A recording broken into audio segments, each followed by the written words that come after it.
말씀 앞에 나가도록 하겠습니다. 하나님 나를 사랑하신다. 하나님은 내 인생에 크고 비밀한 게 가지고 계신다. 하나님은 오늘도 나와 동행하셔서 그 계획 이루어 주신다. 아멘. 그렇게 될 줄로 믿습니다. 아멘.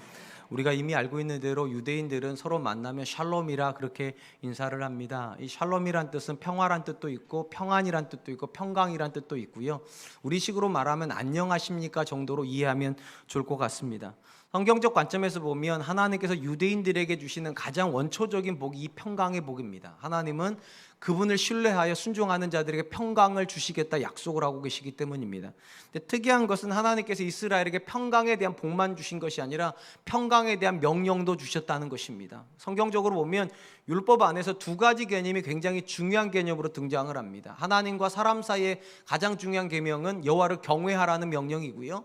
사람과 사람 사이에 가장 중요한 계명이 있다면 평강을 이루라는 말씀일 것입니다. 우리가 성경 안에서 십계명 안에서 발견되는 다양한 명령 중에서 눈에 띄는 것이 살인하지 마라, 간음하지 마라, 도적질하지 말고, 거짓말하지 말고, 탐욕을 하지 마라, 이런 말씀들이 있는데요. 왜 이런 것들을 금하시는 걸까? 간단합니다. 이런 죄가 들어가면 사람 간의 평강이 깨지기 때문입니다. 그러니까 하나님께서 사람과 사람이 평강할 수 있게 하기 위해서 모든 나쁜 것들을 그 가운데서 빼내라는 것이 하나님의 말씀이라 생각이 됩니다.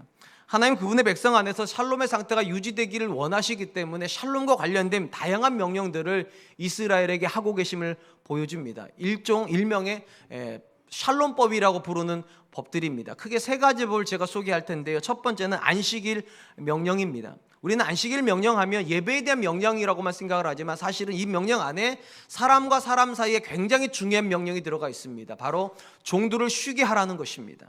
유대인들에게서 종은 주로 주인이 밖에 나가서 돈을 주고 사오는 존재들이기 때문에 자기의 필요를 따라서 얼마든지 부릴 수가 있습니다. 그럼에도 불구하고 하나님께서 일주일에 하루는 반드시 종들로 쉬게 하라는 것이죠. 종들의 인권이 있다는 것입니다. 그래야 그 종들이 그 하루 동안에 하나님께 와서 감사함으로 예배할 수 있다는 거죠. 하나님께서 나에게 이렇게 좋은 주인을 주셔서 일주일에 하루를 쉬게 하고 하나님께 예배할 수 있습니다. 이 샬롬을 이루면서 살라는 것이죠. 두 번째로 유대인들에게 주신 샬롬의 법이 있다면 아마도 희년의 법이 아닐까 싶습니다. 우리가 잘 아는 대로 하나님께서 이스라엘 출애굽을 시키시고 그리고 가나안 땅을 주시면서 12지파에게 분배를 똑같이 주십니다. 그러면서 한 가지 명령을 하세요. 땅은 영원히 하나님의 것이기 때문에 영원한 매매는 없다는 것입니다. 이런저런 필요에 의해서 땅을 이 사람에게 팔 수도 있고 저 사람에게 팔 수도 있지만 50년이 되면 반드시 원 주인에게로 땅이 돌아가야 된다고. 왜 이런 명령을 하시는 겁니까? 만약에 누군가에게 부가 치우쳐지게 되면 계층 간의 갈등이 생겨지고 계층 간의 갈등은 샬롬을 깨트리기 때문입니다. 이 하나님께서 어떤 상태에 있든지 간에 50년이 지나면 경제적인 부분에서도 화평이 이루어져야 된다, 그렇게 말씀을 하시는 거죠. 마지막으로 하나님께서 주시는 이 샬롬의 법 중에 가장 주목을 받는 건 추수법입니다. 유대인들이 자기 땅에다가 자기가 씨를 뿌려서 곡식을 키우더라도 그 곡식을 다 못 가져간다는 것이죠. 밭에서 식물을 키우면 추수를 할 때 땅에 떨어진 곡식은 줍지를 못하게 하십니다. 심지어 밭 네모퉁이도 가져가지 못하게 하세요. 가운데 있는 것만 가져가게 하십니다. 그리고 나머지 것은 가난한 자들에게 남겨두라고 그렇게 말씀을 하시고요. 과실수를 심었을 때에도 손으로 잡히는 것만 따가져가라고 하십니다. 그리고 손에 닿지 않는 것을 가지고 나무를 가지고 쳐가지고 과일을 떨어뜨리지 못하게 하세요. 왜 그렇게 합니까? 고아와 과부와 나그네가 그 틀에 밭에서 가져갈 것이 있어야 된다는 것이 하나님의 말씀입니다. 그런 점에서 하나님께서 사회적 약자들에게 하나님께서 관심을 가지시고 그리고 그분의 백성들을 향하여서 노동을 할 때에도 소유를 가질 때에도 수입에 대해서도 그들에 대한 배려를 해야 된다고 말씀하시는 것은 굉장히 우리에게 시사하는 바가 크다고 생각을 합니다. 어떤 면에서 그런가? 유대인들이 입술로만 샬롬 샬롬 인사할 것이 아니라 그들이 샬롬을 이루면서 살아야 된다는 겁니다. 누군가의 삶에 샬롬을 주지도 못하는 존재가 누군가에게 샬롬 인사하는 것이 무슨 의미가 있냐는 거예요.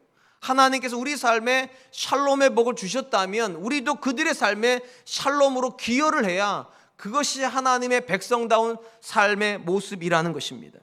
이런 관점에서 초대교회 탄생은 굉장히 의미가 있습니다.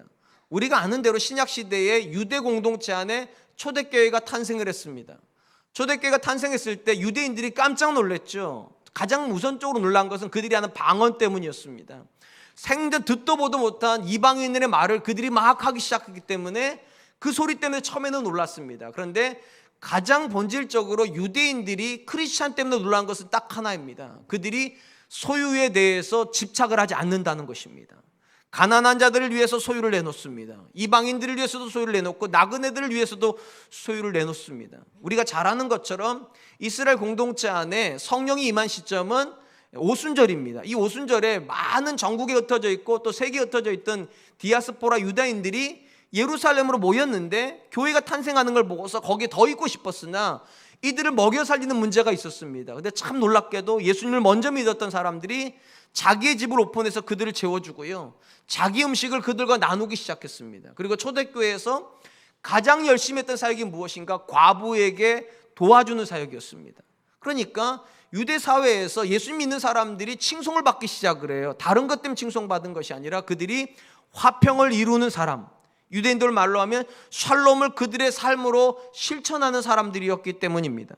이러보건대 하나님께서 이스라엘 백성 가운데 세우셨던 구약의 이스라엘 사람들과 신약의 교회 공동체는 지향점이 하나입니다. 샬롬을 이루는 공동체입니다. 나만 잘 되는 것이 아니라 나 때문에 그들이 잘 되게 하는 공동체예요. 그러니까 소유에 집착하는 공동체가 아니라 소유를 나누는 공동체를 근본적으로 지향을 하고 있다는 것입니다. 오늘 우리가 살펴보게 될 본문의 말씀 역시 왜 하나님의 백성이 소유에 집착하는 삶이 아니라 소유를 나누는 삶을 살아야 되는가를 우리에게 잘 보여준다 생각을 합니다. 솔로몬은 먼저 모든 조직과 모든 사회 만연해 있는 부조리를 다시 한번 고발을 합니다. 8절로 9절 말씀, 너는 어느 지방에서든지 빈민을 학대하는 것과 정의와 공의를 짓밟는 것을 볼지라도 그것을 이상히 여기지 말라. 높은 자는 더 높은 자가 감찰하고 또 그들보다 더 높은 자들도 있음이니라. 땅의 소산물은 모든 사람을 위하여 있나니 왕도 밭의 소산을 받느니라.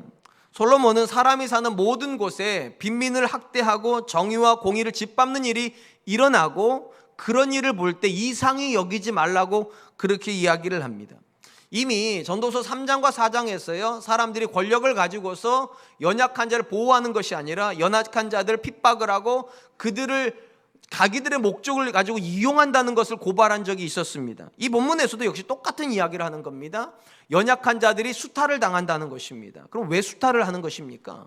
사람들이 권력을 가지고서 연약한 자들에게서 뭔가를 뺏어오는 이유는 더 높은 사람에게 주기 위함이죠. 우리가 이런 걸 뭐라고 말합니까? 뇌물이라고 그러죠. 뇌물을 왜 바칩니까?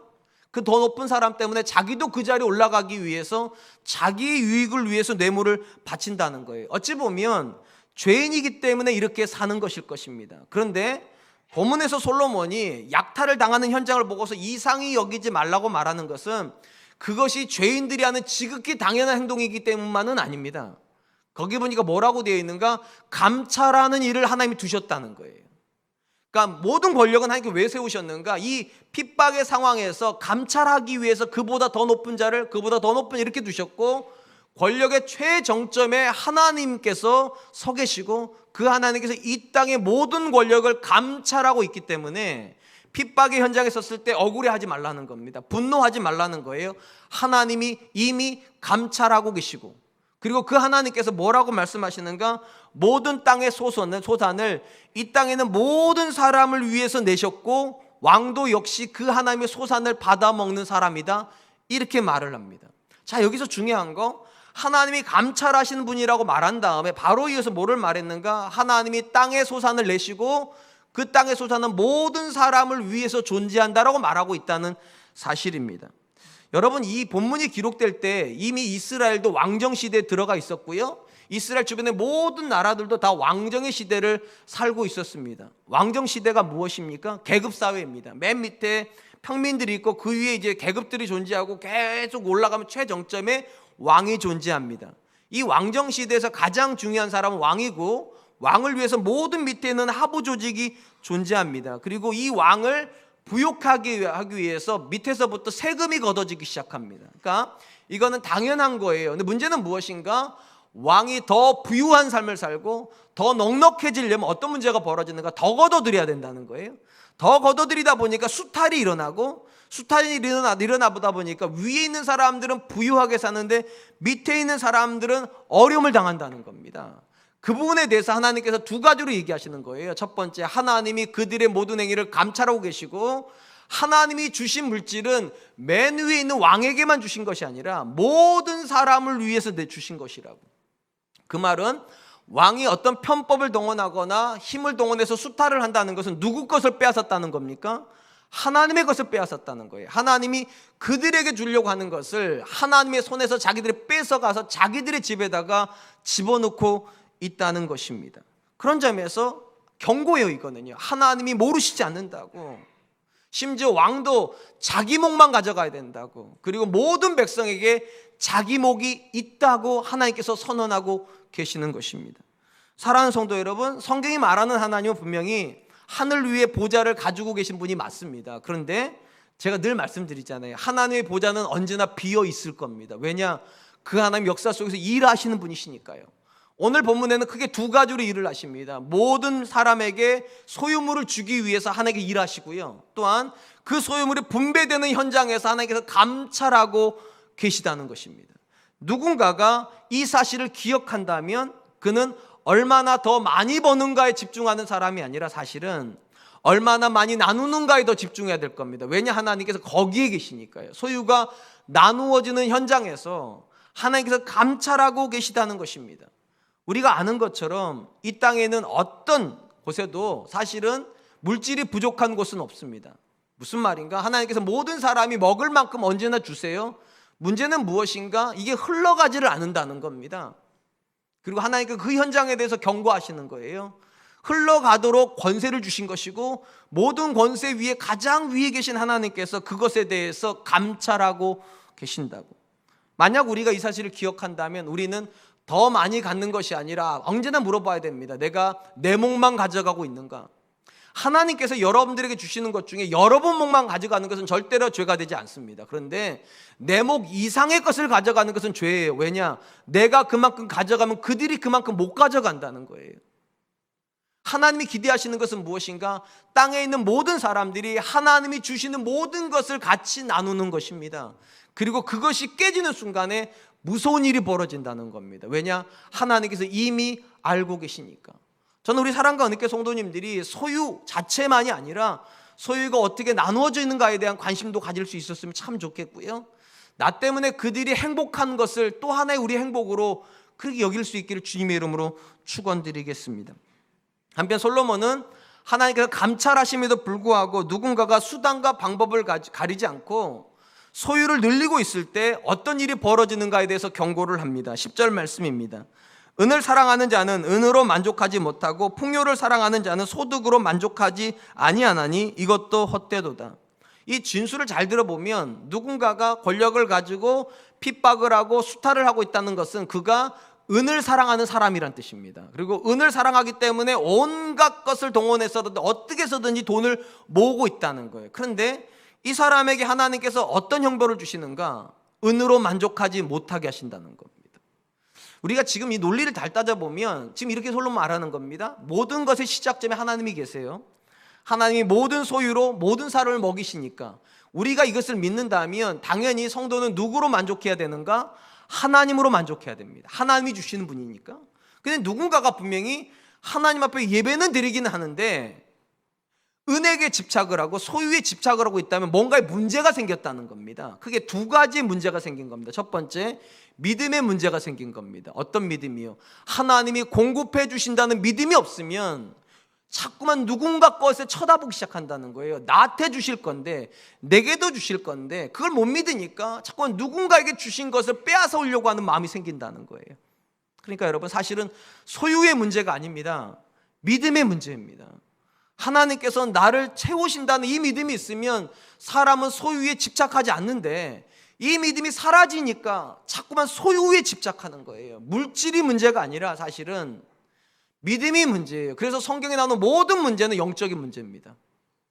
사람이 몸이 필요로 하는 게 아니에요. 사실은요, 우리의 영이 배고픔을 느끼니까 몸의 것을 자꾸만 원한다는 거예요. 그러니까 여러분들 안에 물질에 대한 갈망이 있습니까? 먼저 이렇게 생각해야 됩니다. 내 영이 건강한가를 먼저 물어봐야 돼요. 내가 하나님께서 채우신다는 사실을 믿고 있는가? 그럼 병든 거 아닙니다. 두 번째, 분명히 내가 하나님을 믿기는 하는데 왜 자꾸만 이렇게 소유에 집착을 하는가? 두 번째 이유가 있다면 하나님이 주시는 것에 대해서 만족을 안 하려고 하기 때문입니다. 분명히 우리 중에 하나님이 주신 걸 받았습니다. 그리고 여기까지 왔습니다. 근데 문제는 뭔가 그것만으로 만족을 못 한다는 거예요. 이걸 뭐라고 부릅니까? 욕심이라고 불러요. 성경에서 뭐라고 말하는가? 욕심이 잉태하면 죄가 된다고 그랬습니다. 하나님이 주시는 게 있는데 분명히 내게도 자녀 주셨는데 자꾸만 다른 자녀랑 비교하고, 내게도 배우자 주셨는데 자꾸만 다른 배우자랑 비교하고, 내게도 사업체 주셨는데 자꾸만 다른 사업이랑 비교하다 보면 거기서 불만족이 나오고 그때부터 물질에 대한 집착이 시작된다는 겁니다. 어찌됐건 간에 그것이 믿음의 문제이든 그것이 욕심의 문제이든 누군가가 은에게, 물질에게 집착을 하면 하나님이 그 현장에서 반드시 심판을 하시는데, 어떻게 심판을 하시는가? 은으로 만족하려고 하는 사람은 절대로 은으로 만족하지 못하고, 부유함으로 채우려고 하는 사람은 절대로 부유함으로 채워지지 않는 형벌을 주신다는 것입니다. 특별히 11절로 12절에 보면 이것이 어떤 형식으로 하나님께서 그들에게 심판을 하시는지를 기록을 하고 있습니다. 먼저 11절 말씀입니다. 재산이 많아지면 먹는 자들도 많아지나니 그 소유주들은 눈으로 보는 것 외에 무엇이 유익하랴. 사람을 핍박하면서까지 은과 풍요로움을 탐하는 사람들은 당연히 소유에 굉장히 집착하는 사람들일 겁니다. 이 소유에 집착하는 사람들이 가장 무서워하는 상황이 어떤 상황일까요? 그 소유가 점점 내게서 빠져나가는 거, 그러니까 소유의 손실이 벌어지는 상황이 가장 무서운 상황일 겁니다. 그런데 솔로몬이 지금 뭐런 얘기를 하는가? 소유가 늘어나면 역설적으로 소유가 빠져나가는 일이 반드시 벌어진다는 겁니다. 예를 들어 볼게요. 여러분, 누군가가 돈을 많이 법니다. 고대 사회에서요. 돈을 많이 벌었어요. 그럼 그는 어떻게 할 것 같습니까? 당연히 넓은 집을 사겠죠. 넓은 집을 사다 보니까 어떤 문제가 벌어집니까? 청소할 때가 많겠죠. 청소할 때가 많으면 노예를 사야 되겠죠. 자, 노예를 사고 보니까 밥 먹는 식구가 늘어났어요. 그럼 곡식을 더 많이 사야 되겠죠. 곡식을 사고 이제 밥을 지으려다 보니까 밥솥이 이전 걸로 부족하겠죠. 더 큰 밥솥 사야 되겠죠. 밥솥을 사다 놓고 밥을 풀려다 보니까 밥그릇이 부족하네. 밥그릇도 사야 되겠죠. 이 사람이 원래 그런 사람이 아니에요. 소유에 집착하는 사람이었는데 어느 순간 그 소유를 유지하려다 보니까 자기가 의도하지 않은 재산들이 계속 나간다는 거예요. 그리고 어떤 문제가 벌어지는가? 여러분, 사람이 아무리 부자가 돼도요, 3끼 먹던 사람이 4끼 먹지는 않습니다. 4끼까지는 먹을 수 있어요. 5끼 먹을 만큼 위대한 사람은 없어요. 그러니까 아무리 돈을 벌어도 위에는 한계가 있습니다. 그런데 내가 돈을 벌어놓고 보니까 내 재산을 먹는 사람은 점점 늘어난다는 거예요. 이런저런 이유 때문에 노예들도 많아져야 되고, 식당에서 일하는 사람도 많아져야 되고, 식기도 많아져야 되고, 그러니까 그렇게 말하는 거예요. 소유주들은 눈으로 보는 것 외에 무엇이 유익하냐고. 겨우 4끼 정도 먹고 앉아있는데 나머지 끼니는 저들이 다 먹는 것 같다는 거예요. 만약 이 사람이 그렇게 다른 모든 사람들에게 먹을 것을 주려고 돈을 벌었다면 괜찮다는 거예요. 네 사람은 그런 사람이 아니었어요. 자기만을 위해서 돈을 벌었는데 어느 날 보니까 내가 저들을 위해서 돈을 벌었네, 이런 상황이 벌어진다는 거예요. 불행이죠. 소유의 역설이에요. 물질의 역설이에요. 그러니까 애초부터 그들을 위해서 내가 돈을 벌었다고 생각했으면 편하잖아요. 내가 번 돈을 가지고 저들도 내 집에서 밥을 먹는구나, 내가 돈을 벌어서 저들이 직장을 얻었구나, 내가 집을 얻어서 저들의 가정도 평안이, 이러면 좋을 텐데 이 사람은 그런 사람이 아니었단 말이죠. 집착을 했는데 어느 날 보니까 집착한 것들이 사시 풀어나가더라. 그래서 소유로는 만족하지 못한다는 겁니다. 두 번째로, 왜 소유를 가지고 소유를 가진 사람이 만족하지 못하나? 그 안에 두려움이 존재하기 때문입니다. 12절 말씀, 노동자는 먹는 것이 많든지 적든지 잠을 달게 자거니와 부자는 그 부유함 때문에 자지 못하느니라.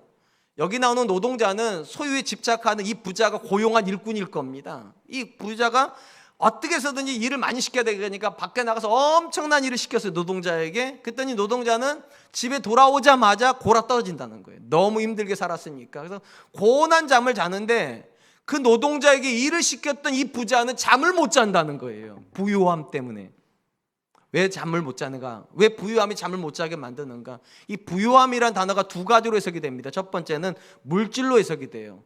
굉장히 많은 물질을 가지고 있다 보니까 밤에 누가 와가지고 뺏어갈까 봐, 도적들까 봐 잠을 못 잔다는 거예요.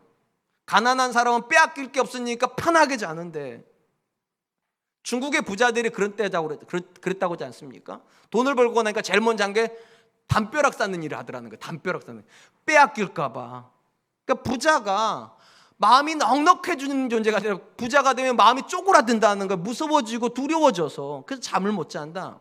두 번째, 여기 나오는 부유함을 또 어떻게 해석이 가능한가? 과식으로도 가능합니다. 과식이요. 그러니까 노동자를 바깥에 내보내고 나니까 자기가 할 일이 없잖아요. 그러니까 하루 종일 먹는다는 겁니다. 하루 종일 먹고 나니까 저녁에 문제가 생기는 거예요. 소화가 안 돼요. 일을 해가지고 소화를 시켜서 잠이 잘 텐데 일을 안 했으니까, 부유함 때문에 일을 안 하다 보니까 밤새도록 위가 더부룩해서 잠을 못 잔다. 솔로몬이 지금 조롱하는 겁니다. 부유함이 과연 우리에게 유익을 얼만큼 주냐는 거예요. 불안해서 잠도 못 자고 위가 더부룩해서 잠도 못 자는데 그게 과연 복이냐고. 차라리 노동자는 지킬 게 없어서 또 하루 종일 일해서 저렇게 푹 자는데 과연 누가 더 복을 받은 거냐고 지금 솔로몬이 그렇게 이야기를 하고 있는 겁니다. 사랑하는 성도 여러분, 우리가 고통 총량의 법칙이라는 이야기를 자주 듣습니다. 고통 총량의 법칙이 어떤 겁니까? 하나님께서 세상에 사람을 낼 때 각 사람마다 고통의 양을 똑같이 해놓으셨다는 거잖아요. 사실 이 이야기가 어떤 분들한테는 동의가 잘 안 돼요. 왜냐하면 나는 평생을 가난하게 살고 있고 내가 아는 그 친구는 평생을 부자로 사는데 어떻게 똑같은 고통을 당한다고 생각하냐고. 여러분들이 부자가 안 돼봐서 그러는 거예요. 부자들도 괴로워요. 저는 몰라요, 솔직히 부자가 아니거든. 그런데 이 본문을 기록하고 있는 솔로몬이 얘기하잖아요. 부자가 행복하냐고. 부자의 좋은 점이 뭐냐는 겁니다. 보는 것밖에 더 있냐고. 보는 것밖에. 내 집에서 많은 식구가 밥 먹는다는 거, 그거밖에 뭐가 좋냐는 거예요. 또 밤에 잠도 못 잤는데 그게 뭐가 좋냐는 거예요. 부자의 괴로움이 있다는 겁니다. 우리는 모르죠. 가난하니까. 그저 분당에 사는데도 가난하시잖아요. 그러니까 우리는 모르는데 부자들의 괴로움이 있다는 거예요. 우리가 잘 아는 것처럼 가난한 자는 가난한 자의 몫으로 괴로움이 있습니다. 또한 부자도 부자의 몫으로 괴로움이 있다는 게 솔로몬의 이야기. 그러니까 무슨 말인가? 가난함 자체도 의미가 없고요, 부유함 자체도 의미가 없다는 거예요. 그러니까 누군가가 부유함을 인생의 목적으로 삼고 있으면 그는 반드시 허무해진다는 거예요. 부유해지면 딱 하나만 좋아진다는 겁니다. 돈을 내가 쓸 수 있다는 거 사실. 근데 그것도 못 한다는 거예요. 무서워서 못 쓴다는 거예요. 그럼 뭐가 우리 인생의 진정한 목적이 돼야 됩니까? 하나님이요. 하나님으로만 만족하려고 해야 된다는 거예요. 내가 가난해도 하나님으로만 만족하려고 하는 사람은 기대감이 있어요. 하나님 채우실 거라고. 또한 내가 부유해도 하나님으로만 만족하려고 하는 사람은 부유함에 매이지를 않아요. 그렇기 때문에 어떤 상황이 돼도 하나님으로 만족하려고 하는 사람은 삶 자체가 행복할 수밖에 없다는 거예요. 한번 스스로에게 한번 물어보시기 바랍니다. 여러분의 삶의 목적은 무엇입니까? 무엇을 위해서 여러분은 살고 계십니까? 절대로 제가 이렇게 말씀드리는 거 아니에요. 부자 되지 말라는 얘기가 아닙니다. 부자도 되십시오. 그런데 그 부자가 지향하는 방향이 하나님이어야 됩니다. 하나님 때문에 부유한 사람 되십시오. 어떤 부여도 하나님과 상관없는 부여가 되는 순간부터는 행복이 사라진다는 게 솔로몬의 이야기이기 때문입니다. 이 자리에 계신 모든 분들이 하나님이 우리의 삶의 최정점에 계셨으면 좋겠고, 그 하나님 때문에 부유하면 부유한 대로, 가난하면 가난한 대로 하나님으로만 만족할 수 있기를 주님의 이름으로 축원드리겠습니다. 마지막으로 솔로몬이 소유와 관련해서 지적하는 것은 소유는 불확실하다는 사실입니다. 오늘 본문 말씀 13절 말씀입니다. 내가 해 아래에서 큰 패단되는 일이 있는 것을 보았나니 그 소유주가 재물을 자기에게 해가 되도록 소유하는 것이라. 재물을 많이 가지고 있는 것이 자기에게 해가 될 수 있다. 이미 앞에서 한번 봤잖아요. 너무 돈이 많으니까 일할 일이 없고, 일할 일이 없다 보니까 밤에 위가 괴로워서 잠을 못 잔다. 이게 첫 번째 폐해였어요. 두 번째로 솔로몬이 지적하는 것은 무엇인가? 소유가 늘어나면 어떤 문제도 벌어지는가? 삽시간에 소유가 빠져나가는 일도 벌어진다는 겁니다. 가난한 사람의 소유는 적게 빠져나갑니다. 왜냐? 굉장히 아껴 쓰니까요. 사실 적게 빠져나가요, 가난한 사람들. 그런데 부자는 한 방에 날아갑니다. 한 방에요. 우리 주변에서 갑자기 쫄딱 망하는 사람들은 다 부자들이, 가난한 사람들은 갑자기 쫄딱 못 망합니다. 근데 그런 일이 벌어진다는 거예요. 자기가 정말 평생을 들여서 재산을 모아놨는데 어느 날 후 하고 불리는 것처럼 날아가 버리더라. 우리가 성경에서 봤지 않습니까? 욥의 재산을 하나님께 한 번에 후 부신 게 다 날아가 버리잖아요. 하루아침에요. 또한 이 본문을 쓰고 있는 솔로몬도 마찬가지로 제가 말씀드렸잖아요. 평생을 외교 정책을 통해서 수많은 교육을 하고 그래서 엄청난 돈을 벌어서 솔로몬 시대에는 은을 세지를 않았을 정도로 금이 너무 많아가지고, 근데 그 모든 재산이 솔로몬의 아들에게 넘어가지를 않습니다. 하나님께 후 불어버렸더니만 솔로몬의 아들인 르호보암이 아니라 솔로몬하고 아무 상관없는 여로보암에게 가버리더라. 재산은 불확실합니다. 내가 가지고 있다고 내 거는 아니라는 거예요. 어느 날 하나님께 불어버리시면 없어져 버리는 게 재산이라는 거예요. 그럼 왜 이런 일이 벌어집니까? 이미 우리가 8절에서 감찰하신 하나님에 대한 이야기를 들었습니다. 하나님은 소유를 내보내시고 내보내시는 거로 끝나지 않는다고 그랬습니다. 그걸 쳐다보고 계시다. 그 소유가 어디로 흘러가고 있는지. 근데 누군가가 흘러가는 방향에서 딱 자기만의 호수를 파놓고 거기다 물질을 계속 집어넣고 있다면 이걸 하나님께서 그냥 놔두시겠냐는 거죠. 반드시 거기다가 구멍을 내버리신다는 거잖아요. 구멍을 내는 것도 시원치 않으면 아주 허물어 버리신다는, 싹 빼버리신다는 거예요. 그리고 뭘 가르쳐 주는 겁니까? 그 소유가 누구로부터 출발됐는지. 하나님 거라고요. 내게 아니라 하나님 거라는 걸 가르쳐 주시는 일이 부자에게 벌어진다는 거예요. 그러니까 솔로몬이 경고하는 게 그거예요. 내가 가지고 있다고 그게 정말 내 거냐고. 가장 위험한 상태가 많이 가지고 있다고 느끼는 그 상태입니다. 하나님께 후 불어버리시면 일순간에 사라져 버릴 거니까. 물론 이 자리에 계신 분들 중에는요, 굉장히 재능이 있어서 소유를 굉장히 잘 관리하는 분들이 계실 겁니다. 무리한 투자도 아예 안 하고요, 나들은 다른 사람처럼 허튼데 돈을 쓰지도 않고 해서 철저하게 죽을 때까지 재산을 잘 지키는 분들이 계실 겁니다. 그런데 마지막 지점에 가보면 이 또한 헛되게 될 거라는 겁니다. 아무것도 못 가져가는 현실을 만나게 될 거니까. 그게 15절 말씀입니다. 그가 모태에서 벌거벗고 나왔은즉 그가 나온 대로 돌아가고 수고하여 얻은 것을 아무것도 자기 손에 가지고 가지 못하리니. 전해오는 이야기로 하면 전 세계에 가장 정복 동정을 많이 했던 알렉산더가 죽을 때 이렇게 유언을 했다고 하죠. 내가 죽거든 묻을 때 손을 밖에 내놓아 사람들이 볼 수 있게 하시오. 그리고 세상 사람들에게 천하를 쥐었던 알렉산더도 떠날 때는 빈손으로 간다는 사실을 보여주시오. 왜 이런 유언을 했을까요? 저는 후회라고 생각을 합니다. 알렉산더는 자기가 죽을 줄도 모르고 평생을 정복전쟁하고 다녔는데, 그래서 전 세계가 자기 건 줄 알고 살았는데 죽는 순간이 오니까 갑자기 깨닫는 거예요. 한 평의 땅도 소유를 못했다는 거예요. 한 평의 땅도. 손에 아무것도 못 쥐고 간다고. 그리고 오고는 세대에게 이렇게 말하고 싶다는 거잖아요. 너희도 똑같이 된다고. 아무것도 못 가져가는데 왜 이렇게 집착하냐고. 왜 이렇게 마치 가져갈 수 있을 것처럼 그렇게 집착하냐고. 소유의 역설이 뭡니까? 부유함의 역설이 뭡니까? 많이 가진 사람일수록 후회를 많이 한다는 거죠. 죽을 때요. 써보거나 죽을 거를, 좀 많이 먹어볼 거를, 좀 많이 볼 거를, 좀 좋은 일도 많이 할 거를. 부유함의 역설이에요. 차라리 가난하면 죽을 때 아유 빨리 천국에 가서 편히 살아 이럴 텐데, 부자들은 천국이보다 여기가 더 좋은데. 역설이에요. 괴로움의 역설이에요. 더 많이 쓸 건데, 더 많이 나눌 건데, 어차피 못 가져가는데, 어차피 아무것도 내가 가지고 못 가는데. 제가 전도서 5번째 설교할 때 누가복음 16장을 가지고 지혜로운 사람이 어떤 사람인가에 대한 이야기를 했습니다. 누가복음 16장에 보면 불의한 청지기가 나와요. 주인의 돈을 가지고서 자기 앞길을 준비하는 불의한 청지기요. 그때 제가 그런 말씀 드렸습니다. 하늘 아래 땅에서만 사는 사람과 하늘 위를 믿고 있는 사람은 전혀 다른 지혜를 소유해야 된다고. 땅만을 믿고 사는 사람들은 더 많이 쌓아야 됩니다. 그런데 하늘 위에 있는 삶을 믿는 사람에게 지혜는 무엇입니까? 하늘 위에다 쌓아야 된다고. 그러니까 이 땅의 삶이 하늘의 삶을 준비하는 삶이 돼야지만 그것이 가장 복된 인생이라고.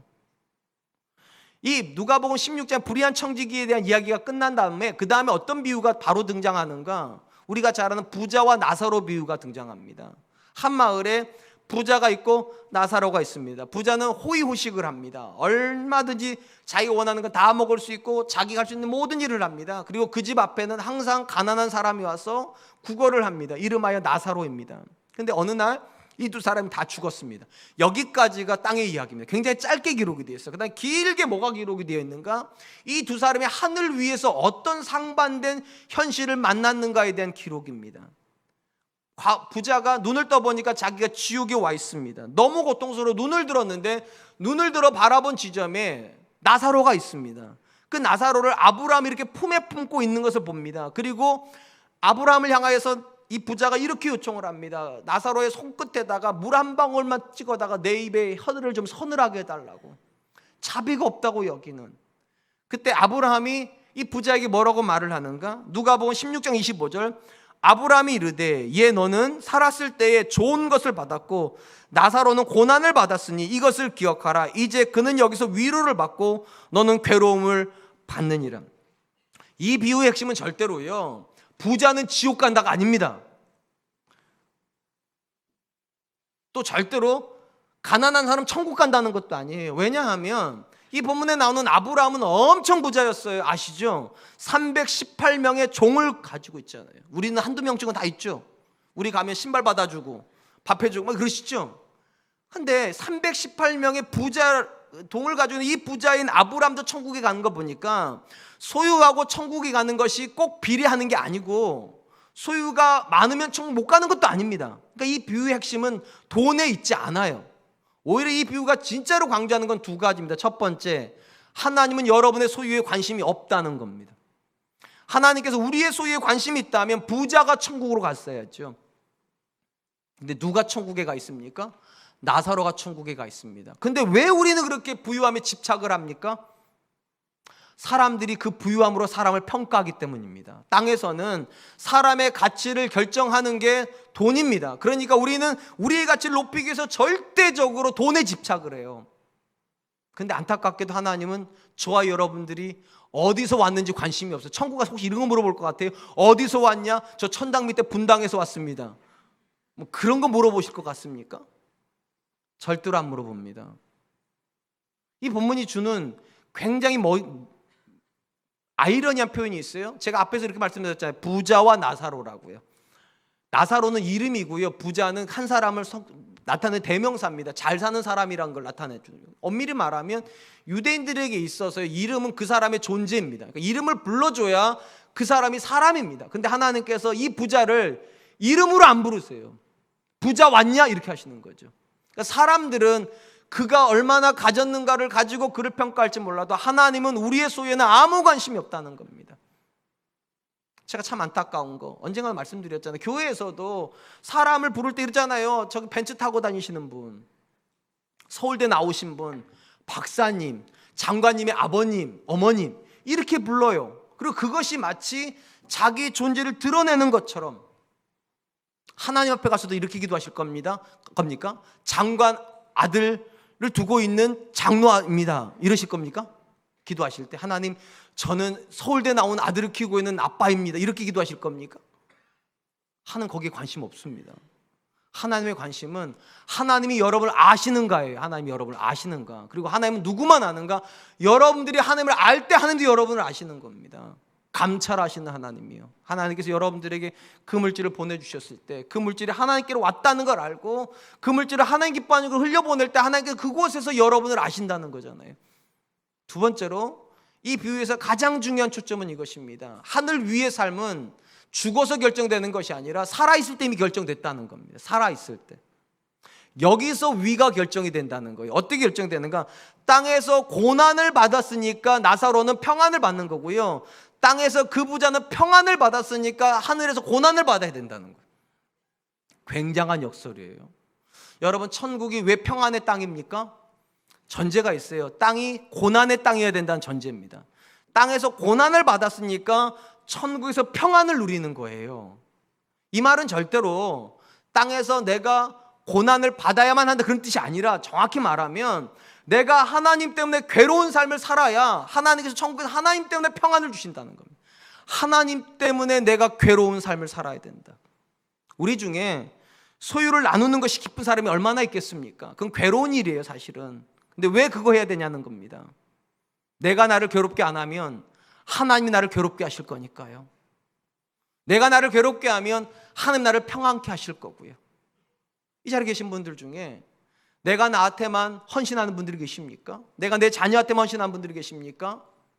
사회적으로 그게 나쁜 건 아닙니다. 근데 과연 하나님께서도 그것만을 기뻐하실까요? 그렇게 따졌으면 샬롬의 법은 없었다니까요.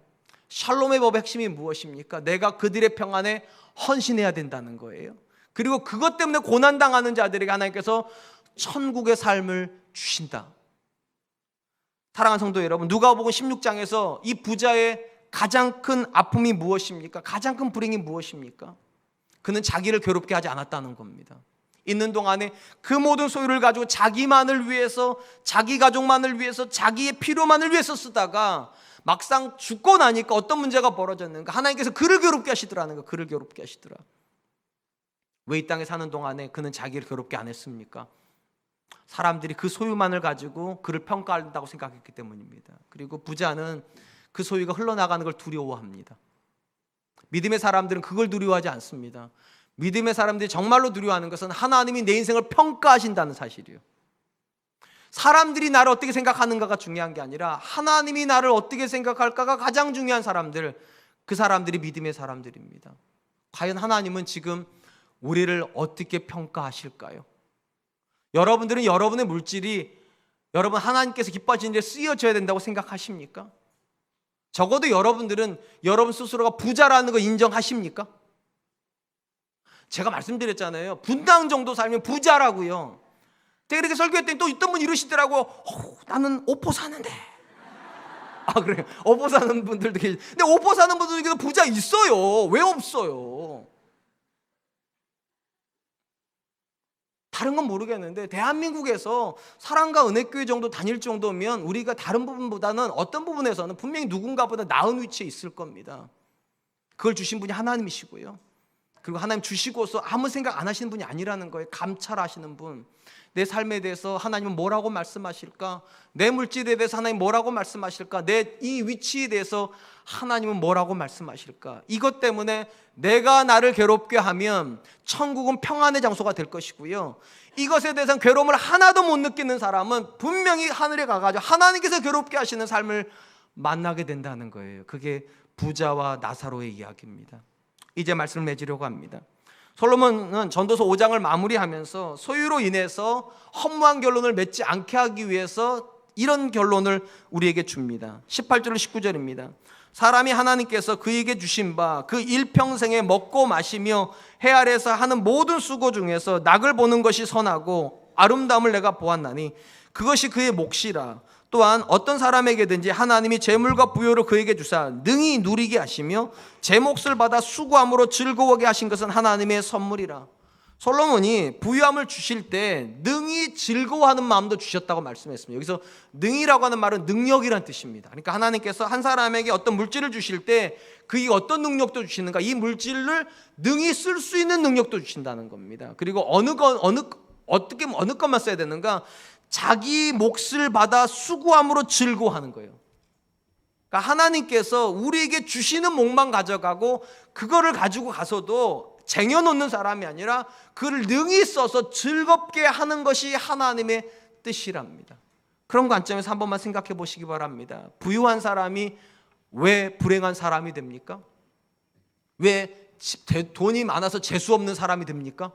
제가 이 말을 홍정인 목사님한테 배웠어요. 돈이 너무 많아서 재수가 없다고. 왜 그런가? 돈이 많아지면 많아질수록 하나님과 상관없는 삶을 너무 많이 사니까요. 돈이 많으니까 기도할 필요가 없고요.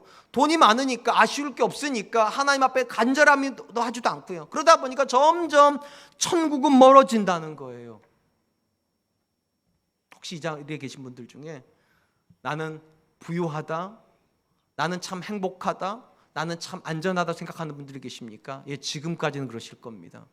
근데 여러분, 죽음 앞에 서서도 그렇게 말씀하실 수 있겠습니까? 하나님 앞에 서서도 그렇게 말할 수 있겠습니까? 결국 사람은 다 죽습니다. 그것이 솔로몬이 말하는 인생의 최대의 지혜입니다. 사람이 죽는다는 사실, 그리고 하나님 앞에 서서 내 삶이 평가받는다는 이 사실 앞에 과연 우리는 어떤 삶을 살아야 되는가? 전 저와 여러분들 안에 소유를 나눌 수 있는 능력이 있기를 축원드립니다. 그리고 이 능력은 하나님이 주십니다. 그러니까 기도해야 돼요. 하나님, 내게 물질을 주시고 내 자녀에게 능력을 주셨을 때 그 물질과 그 능력이 하나님이 기뻐하시는 일에 쓰여질 수 있는 능력도 주셔서 나만 기뻐하는 인생이 아니라 나 때문에 하나님 기뻐하고 나 때문에 내 주변의 사람들이 함께 기뻐하는 그런 인생 살게 해 주십시오. 그것이 우리의 제목이 되실 수 있기를 주님의 이름으로 축원드리겠습니다. 이제 이렇게 찬양할 텐데요, 목마른 사슴이란 찬양하려고 합니다. 이 찬양 2절 가사가 이렇게 되어 있습니다. 금보다 귀한 나의 주님, 내게 만족 주신 주. 언제 소유에 대한 집착에서 조금이라도 자유로워지는가? 하나님이 금보다 더 귀하다는 사실이 믿어질 때요. 그리고 하나님이 주시는 이 기쁨이 금이 주는 기쁨보다 더 크다는 것을 믿을 수 있을 때, 그때만 우리는 자유케 될 겁니다. 이 찬양 드리면서 하나님, 내 안에 그런 믿음을 주십시오. 우리 같이 한 번만 찬양하겠습니다.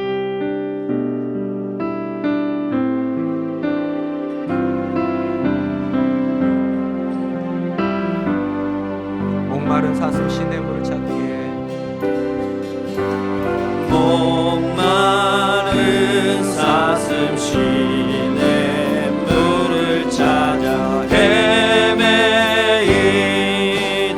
내 영혼 주를 찾기에 갈급하나이다. 내 영혼 주를 찾기에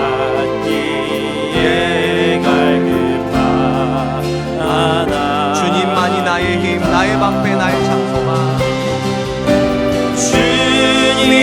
주님만이 나의 힘, 나의 방패, 나의 장소, 나의 몸 정성 다 바쳐서, 나의 몸 정성 다 바쳐서 주님 경배합니다.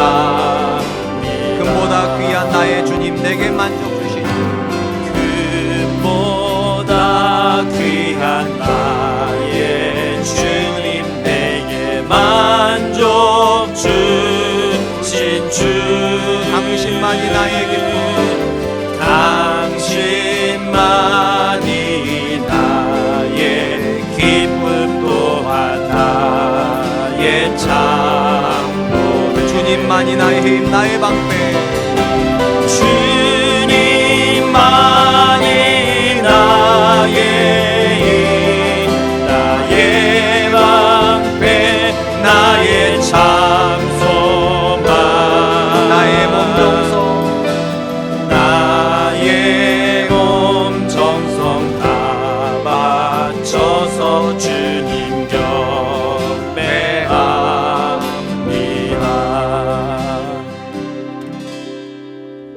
우리 인생에게 가장 무서운 질문은 이런 질문일 겁니다. 하나님을 만날 준비가 되셨습니까? 이 질문에 대한 답에서 가장 중요한 건 하나님이 주신 것에 대한 우리의 반응, 우리가 어떻게 살았는가일 것입니다.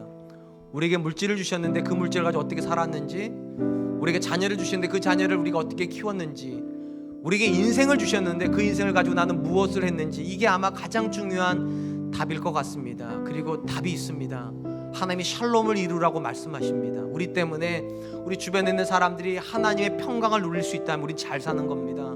나 때문에 내 남편이 하나님과 평안할 수 있다면, 나 때문에 내 아내가 하나님과 평안할 수 있다면, 나 때문에 내 자녀들이 하나님과 평안할 수 있다면, 나 때문에 내 주변에 있는 사람들이 하나님과 더 가까워질 수 있다면 우린 잘 사는 겁니다. 하나님, 그 목적을 위해서 내 인생에 쓰여지게 해주시고, 내게 주신 물질과 내게 주신 재능도 오직 그 목적을 위해서 쓰임받게 하여 주시옵소서.